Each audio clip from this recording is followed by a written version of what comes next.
Let me start by saying congratulations to the Boston Celtics for winning the NBA championship. The franchise's 18th, which is now the most in NBA history. And it's been an incredible run this year. And I think that is where a lot of my feeling comes from. As condescending as it sounds, what did you expect?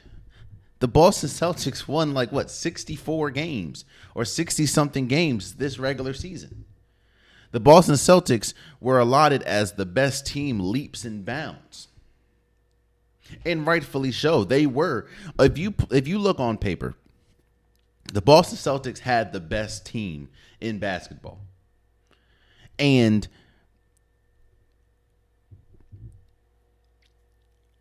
I think I would have been more shocked if the Boston Celtics wouldn't have made the NBA Finals or the Boston Celtics would have lost the NBA Finals than I was for them winning. And they deserve to win. You know, basketball, any sport, there's a level of attrition that you have to have going into,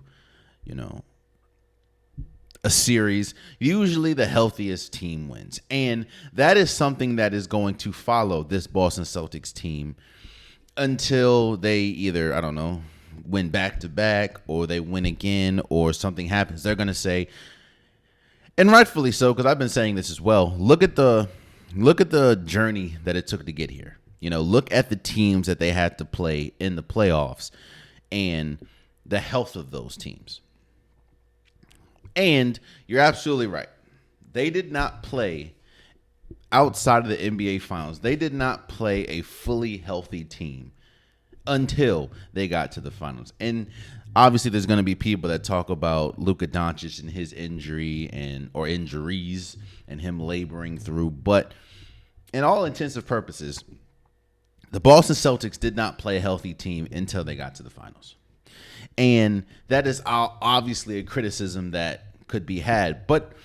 And I was on that boat saying, yeah, well, they haven't really played anybody. And honestly, when I look at how the Pacers series in the Eastern Conference Finals, how that went down, there's a good argument that they should have lost that series if obviously Indiana knew how to finish games. And you have every right to hook your opinions on that coat rack of they didn't play a healthy team, they're not good, or this is a fluke. Okay. And if that is the angle that you're going to take, I respect it. You do your thing, brother or sister. But I'm looking at this Boston team.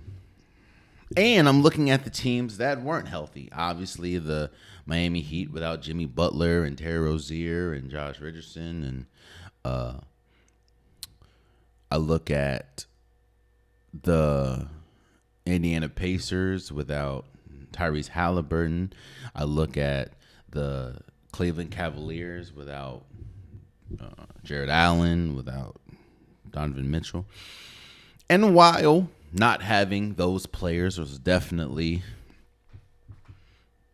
a boost for the Boston Celtics, I was thinking to myself, if the Boston Celtics played them and they were fully healthy, I just like I'm sure America would take the Boston Celtics.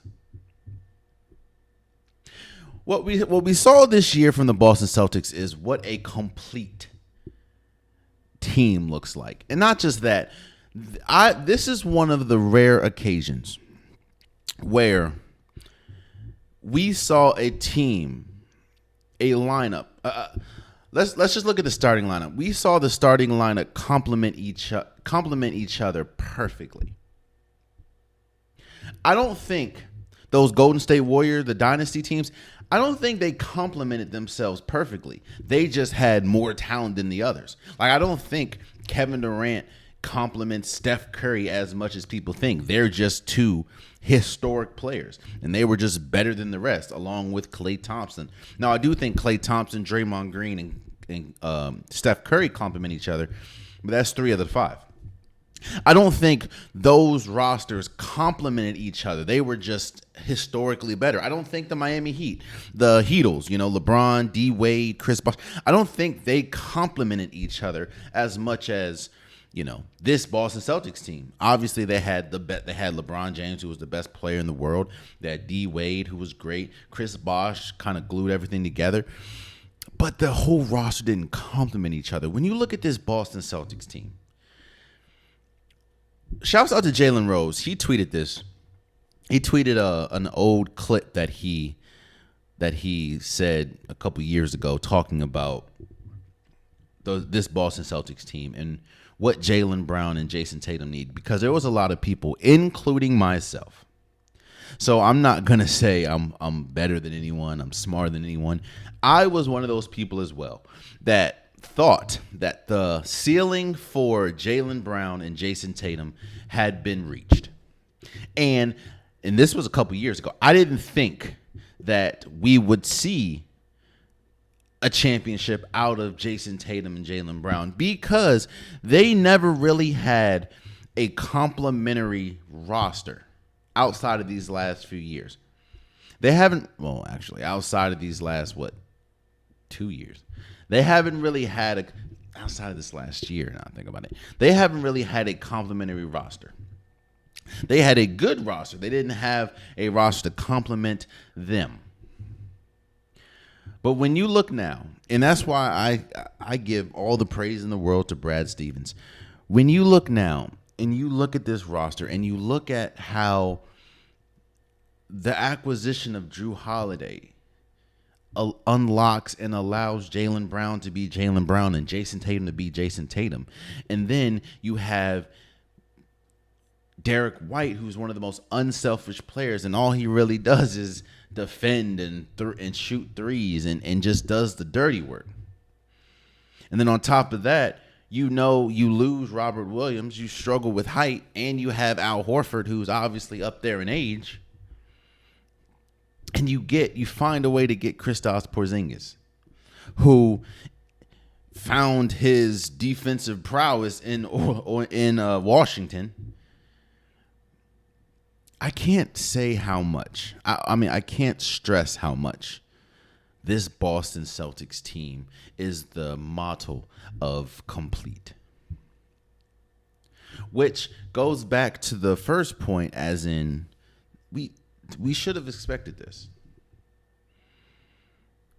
Now, that doesn't take away from the congratulations. That doesn't take away from the feeling of elation that the Boston Celtics fans and the Boston Celtics themselves should have. But we should have expected this. Boston earned this. This wasn't, I talk about this a lot, man. This wasn't just a year. They didn't just compile a team. This was years of losing, losing in the finals, losing in the Eastern Conference Finals, losing before they probably felt they should. Smart, figuring out, okay, how did we lose this time? Where are our holes at? Where are our weaknesses? It might not take. Now, yes, I am one of those people that think that they probably should have won in 2022, but they didn't. I think they were the better team. They just ran into an all-time great player and another player in Andrew Wiggins that was playing best basketball of his career. But there's so many congratulations that needs to be spread. Whether we talk about, again, Brad Stevens, Joe Mazzulla. I think one of the youngest coaches ever to win a championship. And people were killing Joe Mazzulla, especially after last year when they lost to the Miami Heat. They were killing him. I don't know if he's a great coach. Hey, he's a champion now. Let's talk about this NBA Finals.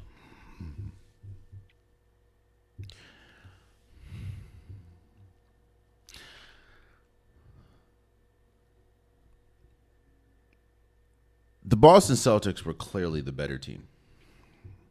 Everyone should have known that. Everyone should have saw that. Majority of people pick the Dallas Mavericks to beat Boston, not because when you look, they're just a better team, not because they honestly felt that that Dallas did things better than Boston. Most people picked Dallas because of either A, Luka Doncic and Kyrie Irving and how they were on a historic run, or B, they just didn't like Boston. Because when you look at this finals, bro, Boston dominated damn near every game. Except for game 4 when they just got ran out the park. But, it's very hard to close a team, especially on the road, that has historic players. Luka is a historic player. Kyrie is a historic player. But when you look down the roster,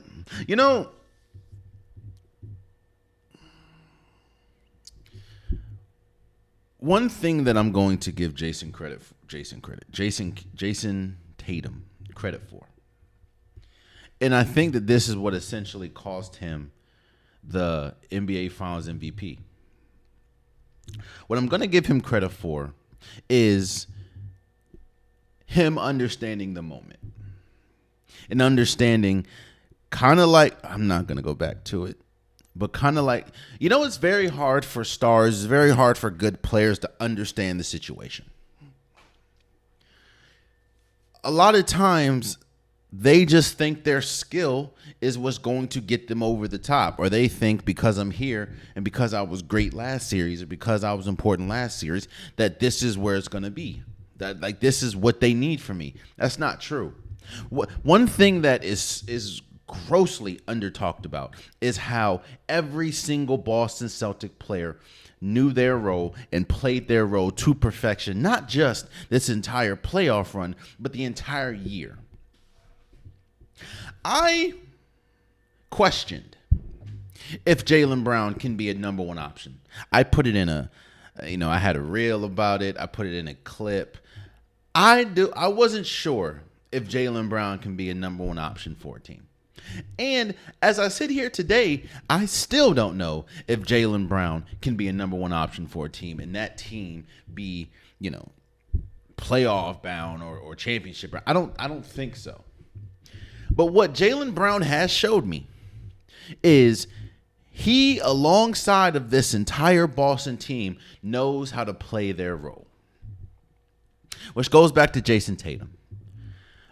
What we saw in Game 5, I think Jason Tatum had like 30 and 12, 30 and 13. That Jason Tatum, we could have seen this entire playoffs.